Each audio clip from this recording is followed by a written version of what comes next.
আপনার সেই প্রেমিক কি এখনো জীবিত আছে নাকি পটল তুলছে?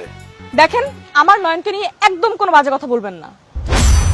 দেখেন, আপনি কে আমি চিনি না জানি না, তারপরেও আপনাকে বলছি, নয়ন আমার জীবনের একমাত্র সত্য।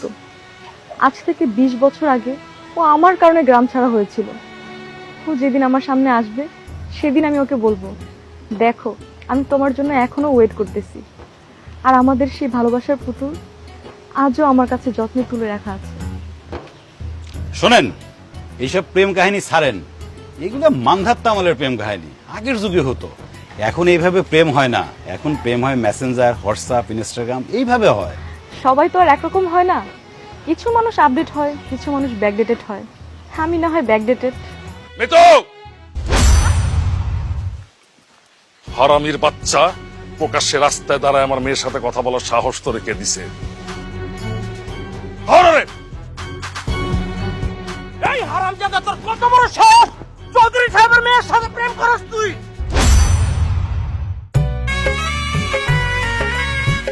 নয়ন, ও, তোরে যে আমি 20 বছর আগে গ্রাম থেকে বাইর করে দিয়েছিলাম সে কথাটা তুই ভুলে গেছিস না? আবার এই গ্রামে ঢুইকে আমার মেয়ের সাথে কথা বলা শুরু করছিস। এইবার তোরে আমি কাইটা টুকরা টুকরা করে পানিতে ফেলাই দিব। মির্জা সাহেব, আমার বডিটারে টুকরা টুকরা করে কাটতে পারবেন, কিন্তু মনটারে কি করবেন?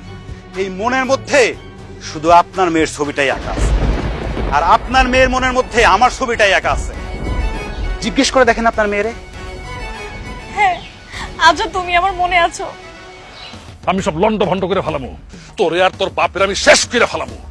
এই, আমি যে কত বড় খারাপ আর কি করতে পারি সেটা তুই ভালো মতো জানোস, কথাটা মনে রাখিস।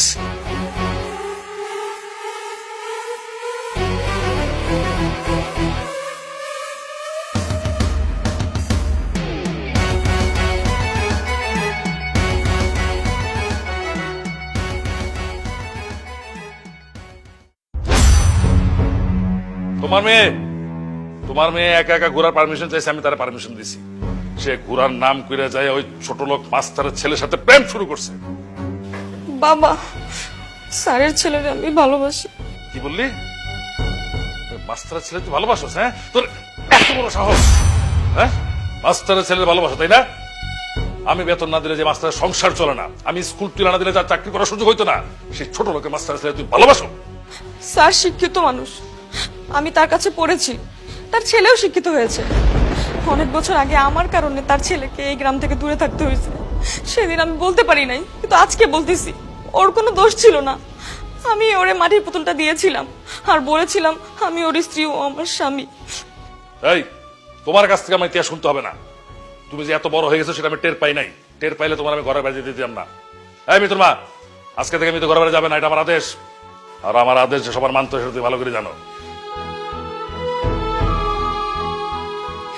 20 বছর আমি যাকে না দেখে ভালোবাসতে পারছি, ওয়েট করতে পারছি, 20 বছর আরো লাগলে আমি ঘরবন্দি থাকবো। তারপরেও আমি যা বলি আমি সেটাই করব। আমিও মির্জা বাড়ির মেয়ে।